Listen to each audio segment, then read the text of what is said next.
विद्यार्थी एकजूट जिंदाबाद जिंदाबाद.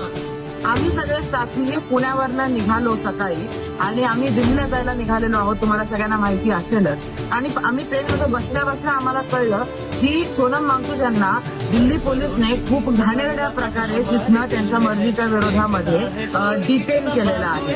आणि त्याच्या विरोधात आम्ही आता जेवढी ट्रेन जाते तेवढ्या लोक तर जाणार आहोतच, पण शिवाय आम्ही असं ठरवलंय की पुण्यातनं जी उद्याची गोवा एक्सप्रेस असणार आहे त्याही एक्सप्रेसमधनं पुण्यातनं आम्ही लोकांना घेत आहोत. त्यासाठी आमच्या इंस्टाग्राम पेजवरती आम्ही डिटेल्स दिलेले आहेत. त्यांना रीच आउट करा आणि तुम्ही आमचा जो ग्रुप आहे ज्याचा लिंक माझ्या बायोमध्ये आहे तो ग्रुप जॉईन करा. त्या ग्रुपवर सुद्धा पुण्यातनं उद्या जाणाऱ्या गोवा एक्सप्रेसचे डिटेल्स आहेत आणि आपले कोऑर्डिनेटर्सचे डिटेल्स आहेत, त्यांना रीच आउट करा.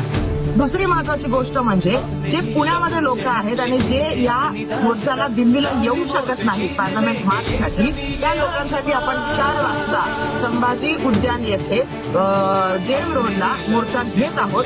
तर सगळ्यांनी मोठ्यात मोठ्या संख्येनं जॉईन व्हा आणि आपली ताकद तिथे दाखवा. सोनम वांगचुक यांच्यासोबत दिल्ली सरकार आणि भारत सरकार जे करतंय त्याचा आपण एक भारतीय नागरिक म्हणून विरोध करतो. ही ताकद दर्शवण्यासाठी उद्या आपण 4 वाजता संभाजी उद्यान येथे जेम रोडवर भेटत आहोत. त्यासाठी तुम्ही खूप मोठ्या संख्येने तिथं जमा व्हा. आणि तिसरी महत्वाची गोष्ट, खूप जणांना असं वाटत आहे की आता सोनम वांगचुक यांना तिथनं डिटेन केल्यामुळे मोर्चा मोडकळूस आलाय का, अशा प्रकारचे प्रश्न सोशल मीडियावर विचारून अफवा पसरवण्याचा प्रयत्न केला जात आहे. पण तसं काहीही नसून आम्ही मोठ्या संख्येने तर जात आहोतच, पण देशभरातनं विद्यार्थी, शेतकरी, कामगार आणि सामान्य भारतीय नागरिक मोठ्या संख्येनं दिल्लीमध्ये पोहोचत आहे. सोनम वांगचुक स्वतः किंवा जर ते नसते येणार तर त्यांची पत्नी उद्या मोर्चा 20 तारखेला मोर्चा लीड करणार आहे. त्यामुळे कुठल्याही अफवेवर विश्वास ठेवू नका आणि जास्तीत जास्त संख्येने पार्लमेंट मार्चसाठी दिल्लीमध्ये पोहोचा.